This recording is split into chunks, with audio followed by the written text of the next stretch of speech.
which we are going to right now, because joining us, fresh off a career high of 28 points, our man Max Christie. The Lakers now 7-2 with Max in the starting lineup. Max, that's a nice way to start off 2025, isn't it? Yeah, it's a great first game of the year. Hopefully it's a sign of good things to come. What was working for you tonight? That corner three, obviously? Yeah, my three-point shot was working tonight for sure. I think I got to the line a decent amount, too. I thought I was pretty aggressive. I thought I had a good bounce back kind of from the first quarter. I think I started 1 for 4 or whatever, but I stayed aggressive, knocked down some corner threes. Austin and LeBron and those guys did a great job of finding me when I was open. I was able to knock them down. Max, it's D. Fish, man. Congrats on a great game and a great win. Talk to us about the difference. Obviously, you never want to be on the floor without Anthony Davis, but talk to us about the differences offensively in terms of that additional volume, few more touches for the guys getting spread around.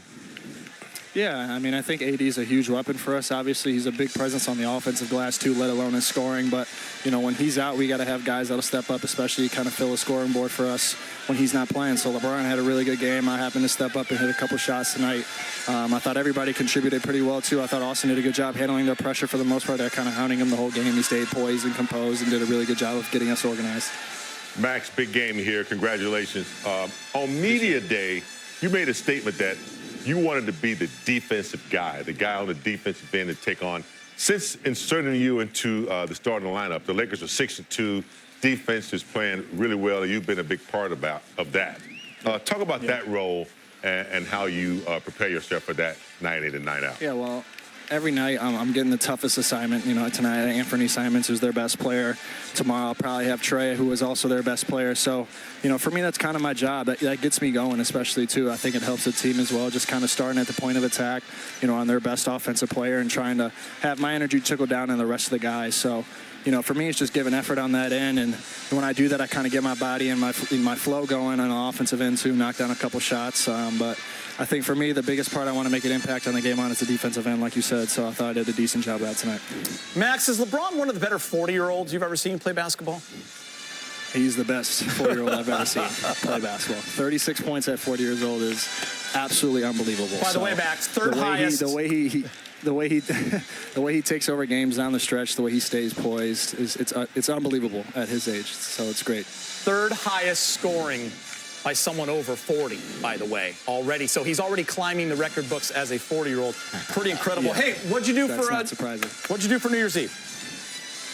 I went straight home after we lost to Cleveland and went to sleep. Hung out with some family, but I guess you could say I stayed up till 12:01 and went to sleep. So I didn't do anything too spectacular. Hanging out with family was all I needed. So it was good. I love that answer, Fish, in big game. That is Max Christie. Thank you so much. Career high. Yeah, thank you guys. Max is ready. Go, Max. And Max with just an unbelievable performance. We appreciate you. Max Christie, 28 points. Career high for him. And especially, listen, I loved your question, Fish. You know, when AD is not in the game, and we talked a lot about it, guys, in the pregame show, it's a different mentality you're going in with. You know it's going to be a differently played game because you're going to get the ball more. No AD, defensively, offensively.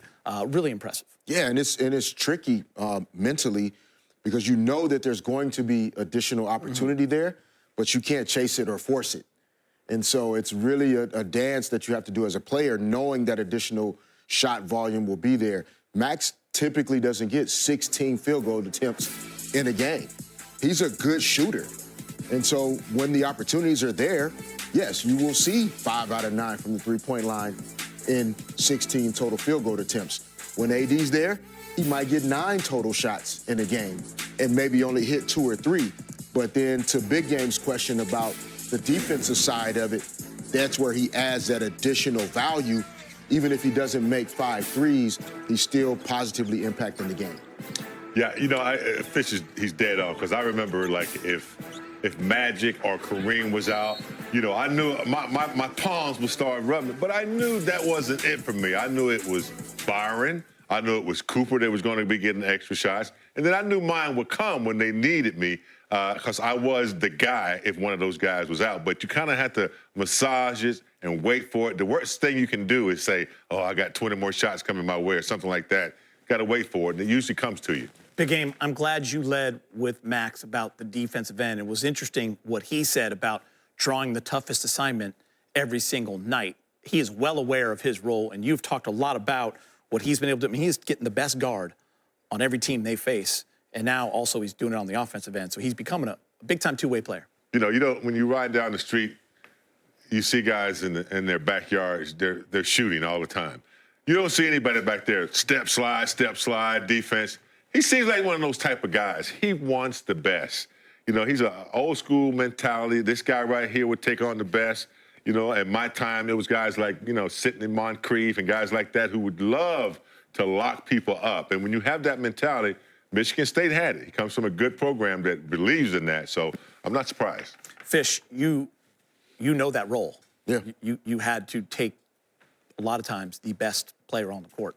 Yeah. To be a guard. Steve Nash is of the world, right? Like, so going into those games, that's offensive second nature. Yeah, I mean, and that's the role you take second priority, on. I should say, yeah. When you play with top 75 Hall of Fame guys, they can't always do both, even though most of those guys were great two-way players.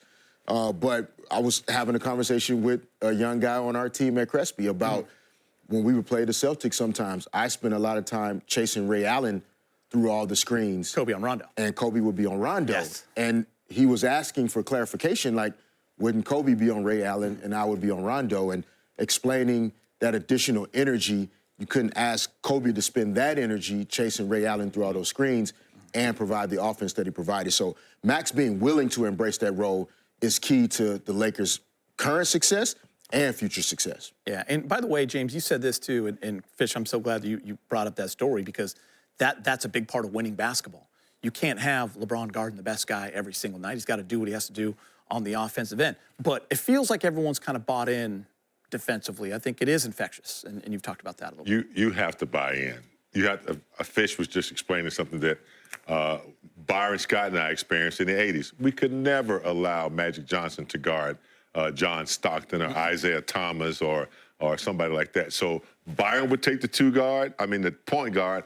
I'd take the two guard, and we put Magic on somebody since we needed him. But you know, you have to accept that challenge. You know, there's some players that, like, you know, they want that. You know, they want that just as much as they want their plays called for offense. So when you get a player like that, Fish was like that. We can go down the line. Bruce Bowen was a good defensive player. You know, I think Kobe's toughest guy. I can't think of him right now, but he was another tough one. Allen, I believe it was. Tony Allen. Shane Battier. Yeah, Shane Battier. You got guys like that. When they come to the game with that mentality, they're tough all year long. Fish, I know we talked about this in the pregame as well, kind of running out of ways to talk about the man, but LeBron James, obviously everyone knows how old he is now, but 38 points. He's now tied MJ for the most 30-point games in the history of the NBA with, I believe, 562.